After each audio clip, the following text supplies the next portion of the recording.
Welcome to One-on-One with Expert Flyer. I'm your host, Lisa Caslin, and today we're talking about a little conundrum that seems to be percolating in the airline industry of late. Travel Weekly, among other consumer travel publications, have been reporting on what's known as dynamic pricing in the airline industry, and we wanted to bring on an expert in privacy, who's going to, discuss this issue and maybe some tips on how we can protect ourselves. So without further ado, I'd like to welcome Kevin Ells. He is an executive with a company called eBlocker.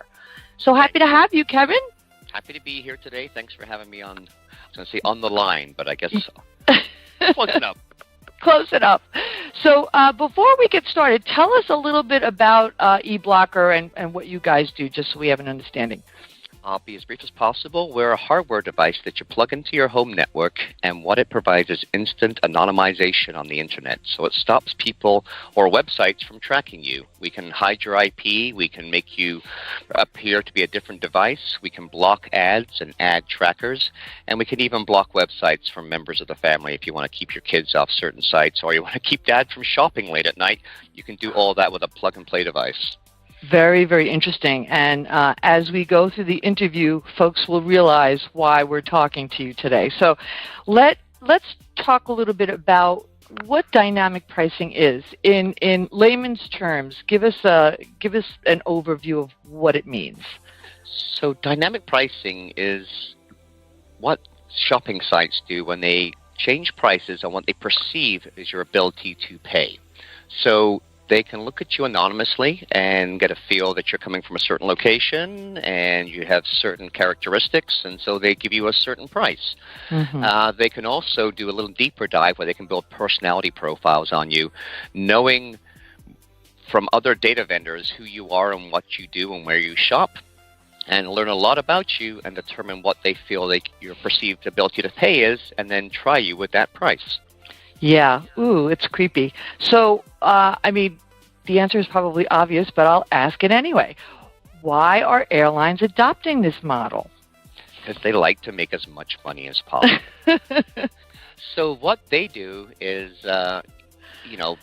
they've got supply and demand, which is only fair way to price things. If they're running out of seats, they fair enough can charge a little more because they know the demand is there and they can make the money. So I feel that is fair. But what we've seen, and there's other documented cases, is where an airline looks at your flying habits and say, for example, you fly every other week. Well, you're probably not a really heavy vacation person. You're a business traveler. Mm-hmm. And as a business traveler, they know that you have to travel. You have to fly, and you also don't really care that much about how much it costs because it's not coming out of your pocket. And so they know that your perceived ability to pay is higher than most, and they can therefore try charging you more. Not good, not good. All right, so if we talk about, I don't want to put you on the spot, but it just feels sort of like another way for the airlines to kind of, veil over their fare and fee structure. Would you view it in that same sense? I feel it's like everybody should be shopping around when they want to get the best deal on something. So You're kind of on your own if you take the airline for granted that they're going to give you the lowest price possible the first place you go. So I'll leave it at that.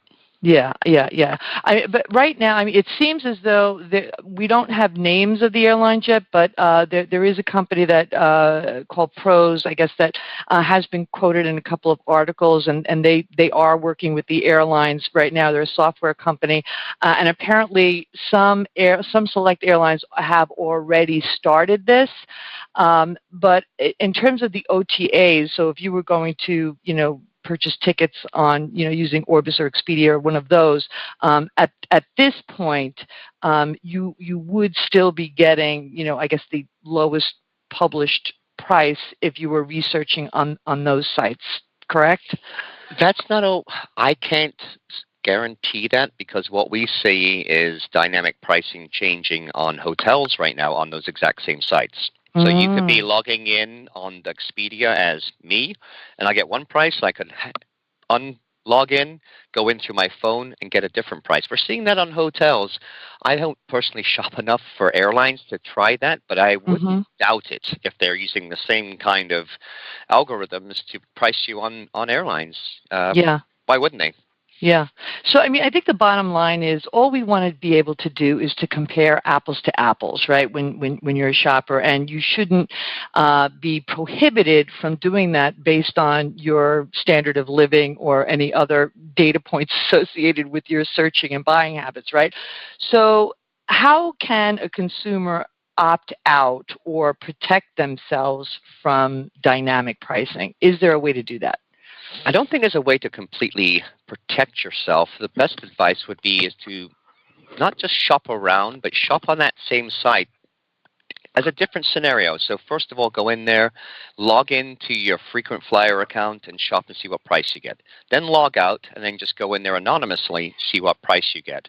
Then try it with your telephone and see what price you get. These guys are going to give you different prices based on who they think you are. And if they don't know who you are, then they're going to guess on how much buying power you have. If you have an iPhone, you might have more buying power than somebody using an Android. If you're shopping for a hotel and you're on a mobile phone and your IP address says you're at the airport, you're probably looking for a hotel, and the same would definitely go probably for an airline flight. If you're at the Mm-hmm. airport and you're looking for a price on an airline, Yeah, you're desperate. You're going to you're in pay. trouble. Yeah, exactly.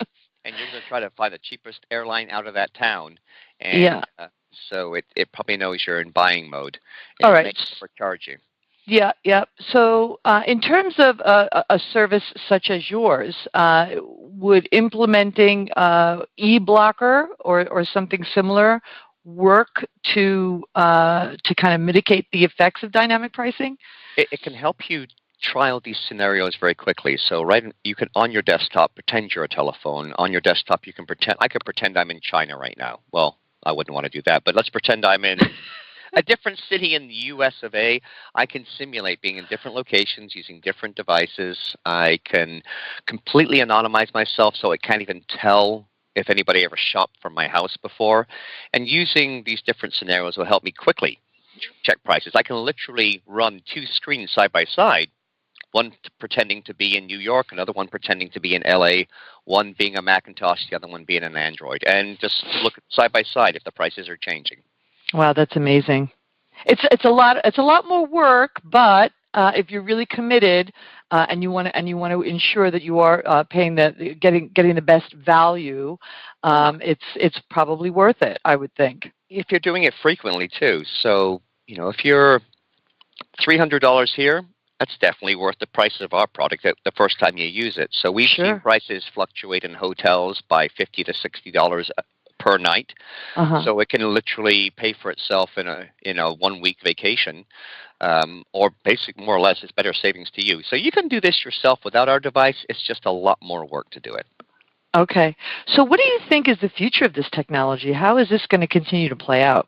Well, there's a lot more going on here than just dynamic pricing. It's personality profile building, and every time you're shopping, or not even shopping, every time you're browsing around, you're being tracked. If you're running Chrome, you're being tracked more than you'd ever believe.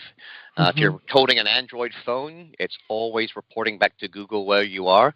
And the more you keep building up these profiles about who you are, what you do, where you go, what your habits are, and what your likes are, you're building up a profile that marketers are buying to market to you.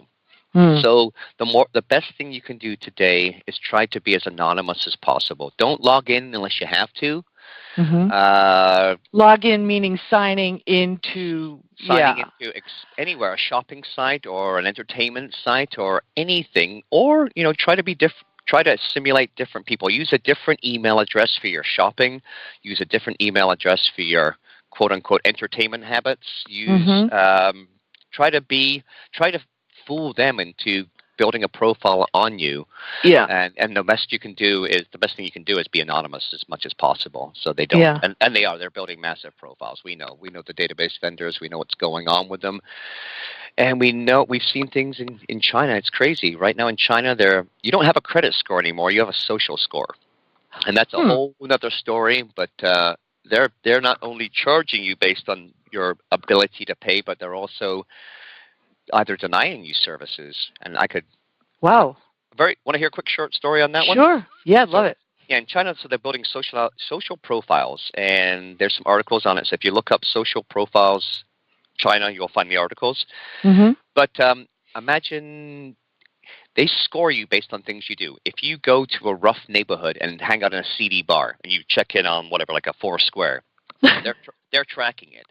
And this can turn into, the next time you go renting a car, if you have a bad social score, like a bad credit score would be in the States, they may charge you a deposit. Now, if you've got a high social score, they won't charge you a deposit. A hotel rate, they may not even let you stay at that hotel if you have a crummy social score, because they want riffraff in their four-star hotel.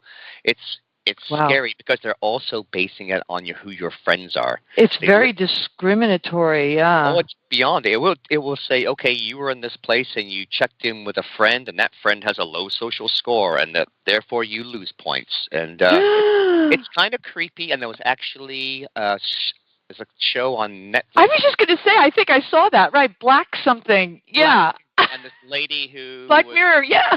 Wanted to go to the fancy wedding so she could raise her social score.